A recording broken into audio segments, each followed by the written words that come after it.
pertama terkait dengan proses laporan kita dengan dugaan pemalsuan dokumen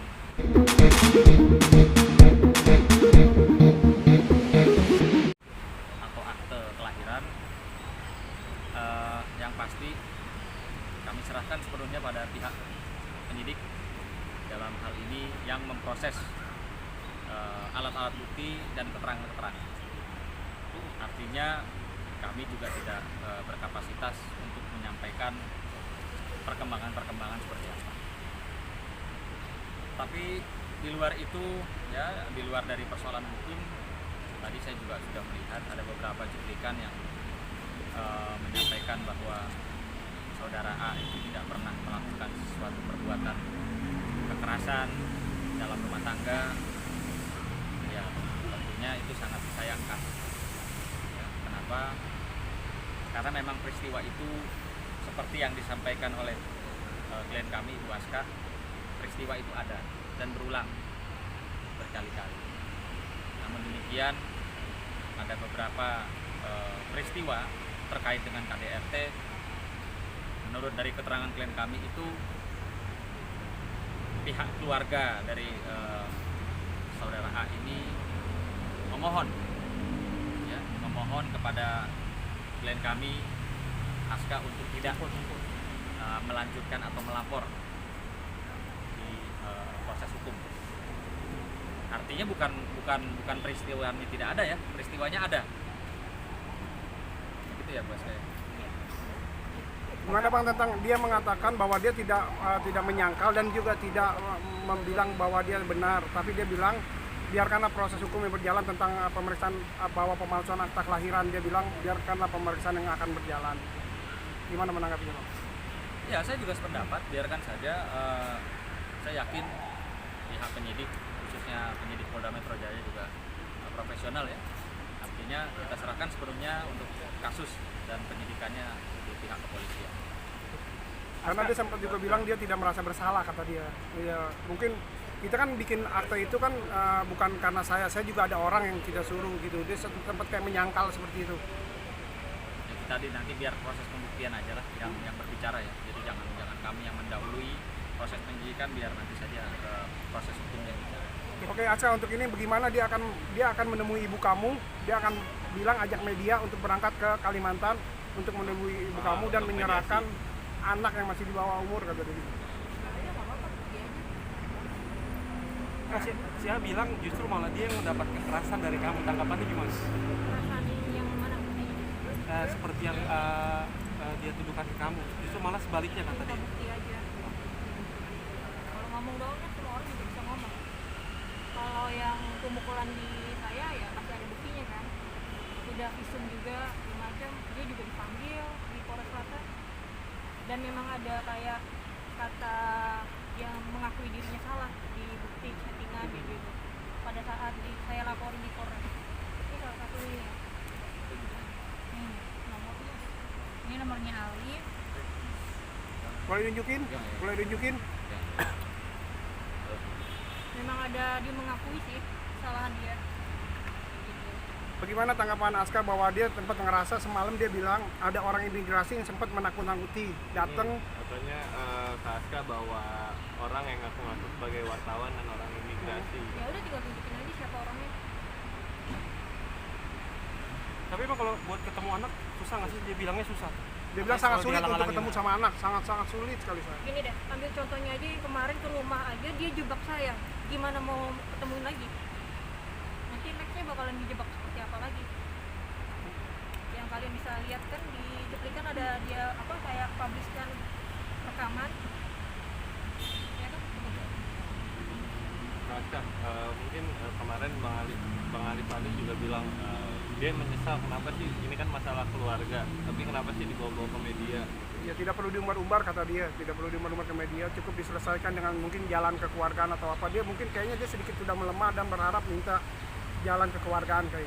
Ini mungkin sedikit saya harus jelaskan bahwa persoalan sampai pemberitaan ini naik ke media itu tentunya ada sebab dan akibat, ya, bukan karena mau pansos atau bagaimana.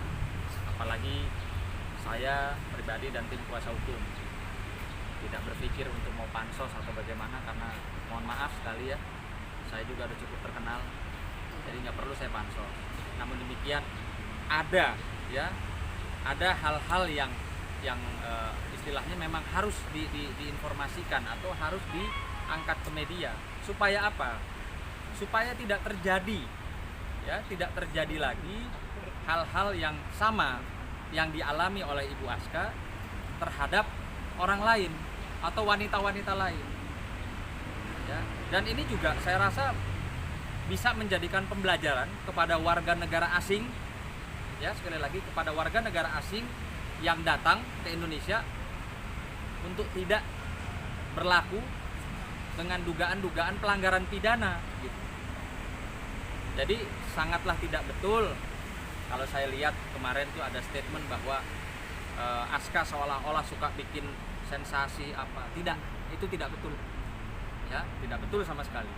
Justru dengan adanya pemberitaan di media itu untuk menginformasikan bahwa ini loh ada peristiwa seperti ini, jangan sampai ada korban-korban lainnya, atau mungkin saja kalau ada korban sebelumnya ya bisa berani juga stand up untuk melakukan upaya-upaya hukum seperti selayaknya orang yang mempunyai hak sebagai warga negara melaporkan satu peristiwa-peristiwa dugaan pidana.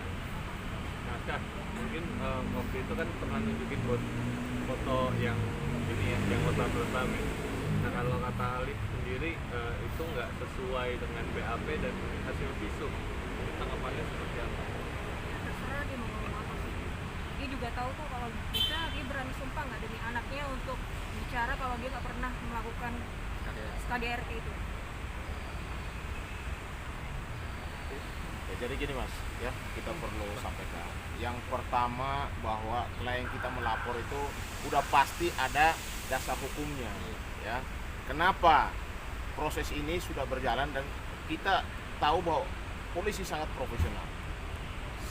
Rangkaian peristiwa yang terjadi ini cukup pelik. Artinya laporan kita tentang dugaan ya adanya pemalsuan data otentik. Dan akhirnya tadi malam kan sudah dilakukan pemeriksaan terhadap pihak terlapor. Kalau dia bantah itu wajar-wajar saja, ya. Itu wajar-wajar saja, biarkan saja kalau memang dia bantah. Tetapi di dalam hukum itu bicara tentang alat bukti. Semua bukti sudah kita sodorkan kepada pihak kepolisian, terutama penyidik Polda Metro Jaya. Semuanya dari keterangan saksi, alat bukti dan lain sebagainya. Bahkan surat dari Kepala Dukcapil sendiri juga kita sudah sampaikan juga. Jadi biarkan saja mereka membantah. Ya, biarkan saja. Yang di sini adalah saya mau sampaikan supaya kenapa ini harus dilaporkan, supaya ada efek jera kepada warga negara asing yang datang ke Republik ini, supaya apa? Wanita-wanita Indonesia jangan sampai kejadian terulang lagi. Ya. Karena ini menyangkut bela negara, harkat dan martabat wanita Indonesia yang harus kita bela. Oleh karena itu, ya biarkan ini proses berjalan, ya, biarkan proses berjalan. Soal masalah mereka mengakui atau tidak mengakui, bahkan membantah sekalipun tidak ada persoalan. Karena bagi kita orang hukum adalah bicara tentang pembuktian. Alat bukti kita kalau kita anggap itu sudah memenuhi unsur. Makanya kami minta kepada pihak Polda Metro Jaya, terutama penyidik, untuk segera menetapkan ya yang kita laporkan si A sebagai tersangka. Karena apa? Karena kami lihat prosesnya sudah berjalan, sudah semaksimal dan sudah seprofesional mungkin pihak kepolisian, dan juga alat bukti yang kita sodorkan sudah memenuhi unsur pidana dan terutama 2 alat bukti. Ya, itu yang perlu kami tegaskan di sini. Jadi jangan berpikir kenapa Aska harus melapor. Kalau orang ya merasa dirinya sebagai korban, sebagai warga negara baik, lalu mau kemana? Dia seorang wanita, lalu mau kemana? Ya pasti ke jalur hukum. Jalur yang dia tempuh itu jalur yang benar. Itu adalah jalur hukum. Biarkan polisi bekerja dengan profesional. Ya, kita tunggu aja setelah jadi periksa nextnya apa. Ya, tapi yang penting di sini adalah kita menjaga juga wanita-wanita Indonesia jangan sampai kejadian terulang lagi kepada yang lain. Karena klien kita sudah merasakan itu sehingga mengambil langkah hukum yang menurut hukum itu benar. Bang, oke bang. Dia sempat bilang gini bang, yang kita bicarakan sekarang bukan tentang hukum atau penjara, kata lawyernya. Sekarang kita bicarakan gimana ke depannya ini. Kalau kita mau cerai secara baik-baik, kita cerai secara baik-baik. Tapi kita lihat kembali lagi ke anak sekarang, lebih ke anak kata sang lawyer dia. demi kebaikan Demi anak. kebaikan anak. Kalau ngomongin demi kebaikan anak, kenapa dia mukulin pada saat saya hamil? Dia nggak mikirin ibu dan anaknya. Ngomongin anak, tanggung jawab aja nggak ada kok. Jadi selama ini nggak pernah ada tanggung jawab nafkah segala macam buat Aska. 2 kali, 1 juta doang udah. kita nggak boleh ngilangin apa yang